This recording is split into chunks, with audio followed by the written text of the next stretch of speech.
உங்க படம் ரிலீஸ் ஆன இதே கால டைமிங்ல வந்து மாசா படம் ரீலீஸ் ஆயிருக்கு.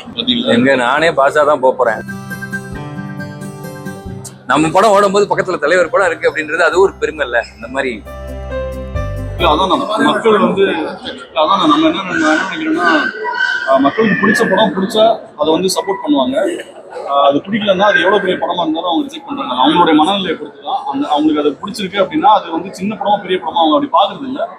அவங்க பார்த்து என்ஜாய் பண்ற படத்தை அவங்க ஈவன் ரிவ்யூஸை கூட அவங்க கவனிக்கிறது இல்லை. அவங்களுக்கு பிடிச்சிருச்சுன்னா அதை கண்ணை மூடி சப்போர்ட் பண்றாங்க. அவங்களுக்கு பிடிக்கலன்னா எவ்வளவுதான் நம்ம சூப்பர்னு சொன்னாலுமே அதை ரிஜெக்ட் பண்ணிடுறாங்க. மக்கள் ரொம்ப தெளிவா இருக்காங்கிறது கவலைப்படுறாங்க. அவங்களுக்கு அது அந்த காலம் முடிஞ்சிச்சுன்னா இனிமே நம்ம வந்து வெறும் அதை மட்டும் வச்சே நம்ம இது பண்ண முடியாது. கதை நல்லா இருந்ததுன்னா தான் படம் அந்த பிரம்மாண்டமா நீங்க சொல்றீங்க இல்லையா, நீங்க கேட்குற கேள்வி தான் சொல்றேன். அதனால மட்டுமே மக்கள் வந்து அட்ராக்ட் ஆகி வந்துட மாட்டாங்க. நல்லா இருந்ததுன்னா பார்ப்பாங்க, நல்லா இல்லைன்னா ரிஜெக்ட் பண்ணிப்பாங்க.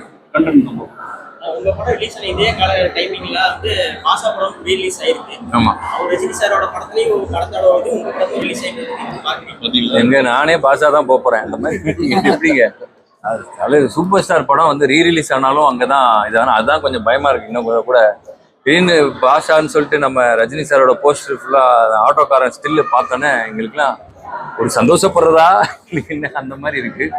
ஆனா வந்து நம்ம படம் ஓடும்போது பக்கத்துல தலைவர் படம் இருக்கு அப்படின்றது அது ஒரு பெருமை இல்ல. இந்த மாதிரி பிளே ஸ்டோர் மற்றும் ஆப் ஸ்டோரில் இருந்து பாலிமர் செயலியை QR கோடு மூலம் பதிவிறக்கம் செய்யுங்கள். செய்திகளை உடனுக்குடன் பெறுங்கள்.